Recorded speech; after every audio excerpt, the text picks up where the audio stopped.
Assalamualaikum warahmatullahi wabarakatuh.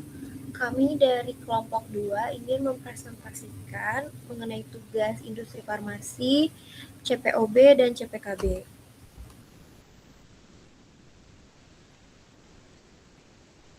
Berikut anggota kelompok kami, ada saya sendiri, Era Adla Fatmakinanti, ada Siti Alivia Pramudia, ada Inaya Nur Fauzia.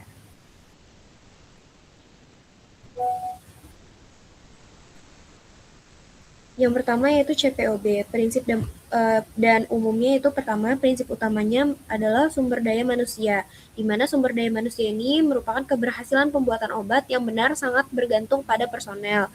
Yang kedua, kecukupan personel itu adalah industri wajib menyediakan personel terkualifikasi dalam jumlah memadai untuk setiap tugas. Yang ketiga, tanggung jawab jelas, di mana setiap individu harus memahami tugasnya masing-masing secara tertulis dan terdokumentasi.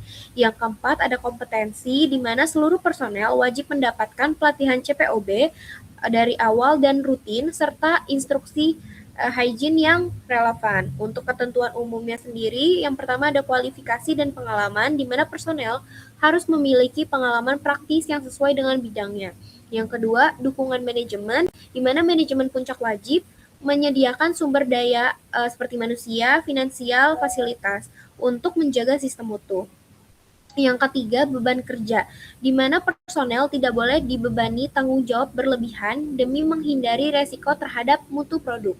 Yang keempat, struktur organisasi, di mana hubungan antar penanggung jawab seperti produksi, QC, dan QA harus jelas dan hierarki manajemen. Yang terakhir yaitu personal kunci, di mana posisi kunci harus memiliki uraian tugas tertulis dan kewenangan penuh untuk menjalankan tugasnya. Baik, selanjutnya yaitu personel kunci, di mana dalam sebuah industri farmasi, personel kunci itu harus ditunjuk oleh manajemen puncak yang mencakup 3 penanggung jawab. Di antaranya, penanggung jawab produksi, penanggung jawab pengawasan mutu, dan juga penanggung jawab pemastian mutu yang independen dan bebas dari konflik kepentingan, dengan peran, tanggung jawab, dan wewenang yang jelas. Nah, masing-masing dari ketiga penanggung jawab ini memiliki fungsi yang berbeda. Ketiga fungsi tersebut secara bersama-sama bertanggung jawab terhadap penerapan dan pemeliharaan sistem mutu industri farmasi. Termasuk itu ada dokumentasi, pengendalian lingkungan produksi, persetujuan pemasok, kondisi penyimpanan, inspeksi, dan komunikasi masalah mutu serta program pelatihan personel. Baik, untuk di bab 2 personalia ini juga ada dibahas terkait pelatihan, di mana sebuah industri farmasi itu wajib melakukan pelatihan bagi seluruh personel yang terlibat dalam kegiatan produksi, kemudian penyimpanan, dan juga laboratorium, termasuk tenaga teknis, pemeliharaan, dan kebersihan. Nah, mengapa wajib dilakukan pelatihan ini? Karena aktivitas mereka itu berdampak pada mutu produk. Kemudian untuk personel baru itu harus mendapatkan pelatihan dasar mengenai sistem mutu industri farmasi dan juga CPOB, serta perlu adanya pelatihan berkelanjutan yang efektivitasnya itu dievaluasi secara berkala dan terdokumentasi. Kemudian untuk pelatihan khusus itu kan ada pelatihan khusus yang harus diberikan kepada personel yang bekerja di area yang beresiko terhadap kontaminasi atau paparan bahan berbahaya, termasuk yang toksik, infeksius, atau sensitisasi. Nah, untuk personil yang belum terlatih nih, sebaiknya tidak diizinkan memasuki area produksi dan juga laboratorium tanpa pengawasan dan pembekalan higien, serta alat pelindung diri. Nah, untuk seluruh materi pelatihan itu harus mencakup pemahaman sistem mutu dan juga tindakan perbaikan, serta disampaikan oleh Selanjutnya adalah hygiene personel. Personel industri farmasi wajib mematuhi program hygiene yang mencakup pemeriksaan kesehatan, penggunaan alat pelindung diri, kebersihan tangan, serta perilaku kerja yang higienis guna mencegah kontaminasi dan mencegah mutu produk. Personel yang sakit menular atau memiliki luka terbuka dilarang terlibat dalam pembuatan obat. Kontak langsung dengan produk terbuka harus dihindari dan aktivitas tidak higienis seperti makan, minum, atau merokok di area produksi dan gudang tidak diperbolehkan. Lalu ada konsultan, yang harus memiliki pendidikan, pelatihan, dan pengalaman yang memadai, serta data identitas, kualifikasi, dan jenis layanan yang harus didokumentasikan.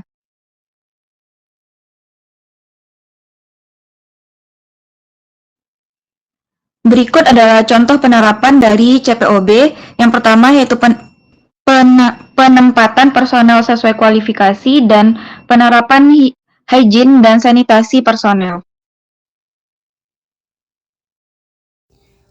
Nah, berikut merupakan salah satu contoh penyimpangan CPOB terkait personalia. Dengan judul berita, FDA menyoroti kekurangan pelatihan GMP yang berlanjut di tahun 2025.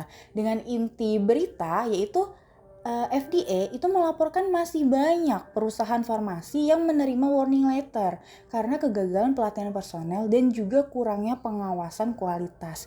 Di mana penyimpangan yang dilakukan dalam berita tersebut itu terdiri dari tidak adanya program pelatihan GMP yang memadai, kemudian personelnya itu tidak kompeten sesuai dengan tugasnya, dan quality unit tidak memastikan kompetensi karyawan. Selanjutnya yaitu CPKB.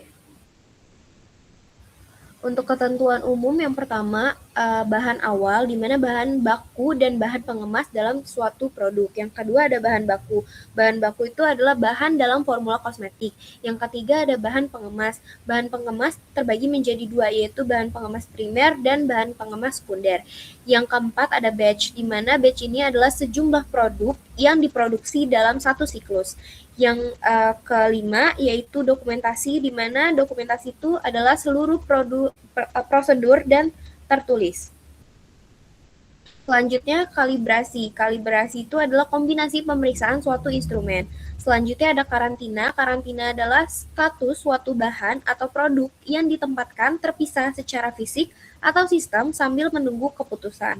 Selanjutnya ada nomor batch. Nomor batch itu suatu nomor dan atau huruf atau kombinasi keduanya yang mengidentifikasi riwayat pembuatan. Selanjutnya diluluskan. Diluluskan berarti status bahan atau produk yang boleh digunakan untuk diolah, dikemas, atau diedarkan. Selanjutnya pembuatan. Pembuatan itu suatu rangkaian kegiatan mulai dari pengadaan, semua bahan awal, proses pengolahan, dan pengemasan sampai pelulusan produk jadi untuk didistribusikan dan pengawasan mutu yang dilakukan pada setiap langkah kegiatan tersebut. Oke, selanjutnya yaitu pengawasan selama proses, di mana pemeriksaan dan pengujian itu telah ditetapkan dan juga dilakukan dalam suatu rangkaian produksi termasuk pemeriksaan dan pengujian terhadap lingkungan dan juga peralatan dalam rangka menjamin bahwa produk itu telah memenuhi spesifikasi.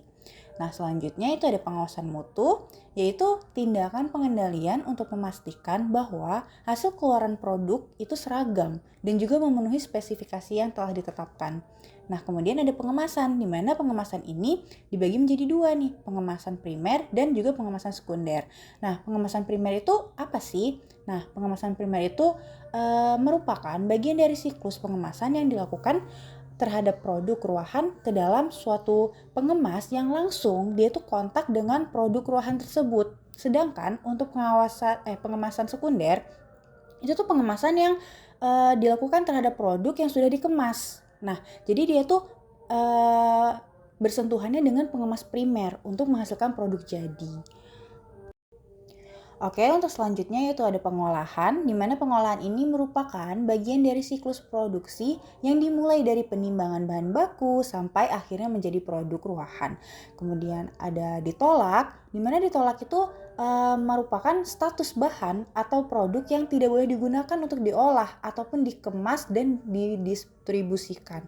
Kemudian ada kosmetika, seperti yang kita tahu bahwa kosmetika itu merupakan bahan atau sediaan yang dimaksudkan untuk digunakan pada bagian luar tubuh, seperti epidermis, rambut, kuku, bibir, dan organ genital bagian luar, ataupun bisa juga dipakai di gigi atau membran mukosa mulut, terutama untuk membersihkan, mewangikan, mengubah penampilan, dan atau memperbaiki bau badan atau melindungi atau juga bisa untuk memelihara tubuh pada kondisi. Ketentuan umum selanjutnya ada Ketentuan umum selanjutnya ada produksi, produk antara, produk jadi, produk kembalian, dan produk ruahan. Produksi merupakan semua kegiatan yang dimulai dari pengolahan sampai dengan pengemasan. Produk antara yaitu suatu bahan atau campuran bahan yang telah melalui satu atau lebih tahap pengolahan. Produk jadi yaitu suatu produk yang telah melalui semua tahap proses. Produk kembalian yaitu produk jadi yang dikirim kembali kepada produsen.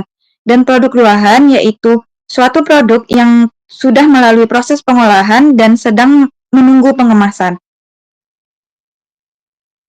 Lalu ada sanitasi, spesifikasi bahan, dan tanggal pembuatan. Sanitasi merupakan kontrol kebersihan sarana, personel, peralatan, dan bahan.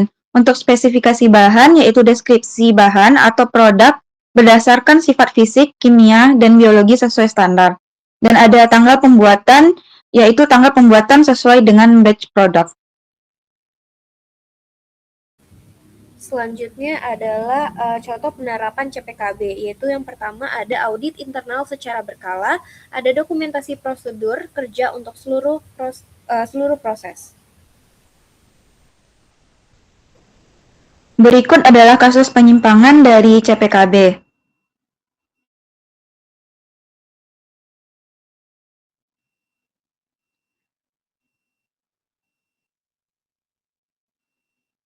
Dalam operasi pengawasan pada Februari 2025, BPOM menemukan 91 merek kosmetik ilegal dengan lebih dari 205.000 item senilai lebih dari 31,7 miliar yang tidak memenuhi standar pembuatan dan distribusi sesuai ketentuan CPKB. Bentuk penyimpangan CPKB pada kasus ini yaitu produksi kosmetik tanpa memenuhi standar CPKB, peredaran produk kosmetik tanpa izin edar atau notifikasi, dan tidak ada kontrol mutu sesuai dengan CPKB. Baik, sekian presentasi dari kami. Apabila ada salah kata kami mohon maaf. Kami akhiri. Wassalamualaikum warahmatullahi wabarakatuh.